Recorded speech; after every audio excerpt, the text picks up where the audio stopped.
Hello hi friends, welcome back to my channel Seenu study desk. ఈరోజు సీను అనే వ్యక్తి 10% సాధారణ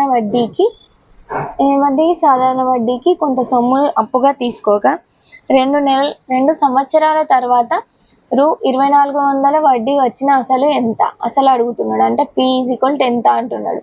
మనకి ఇంట్రెస్ట్ ఇచ్చిండు I 2400 రూపాయలు. నెక్స్ట్ వడ్డీ శాతం ఎంత, సాధారణ వడ్డీ ఎంత, R 10%. ఎన్ని సంవత్సరాలు, కాలము T 2 సంవత్సరాలు. ఇప్పుడు మనకు సూత్రం తెలుసుగా, వడ్డీ PTR బై 100. I ఎంత, 2400 P ఇంటూ T ఎంత, 2 ఇంటూ R 10 బై 100. 10కి 0 క్యాన్సిల్ అయితే 2 5 2400 ఇంటూ 5 P. P ఎంత, 24 5 120, మళ్ళీ ఇక్కడ 2 సున్నాలు, 12,000 రూపాయలు.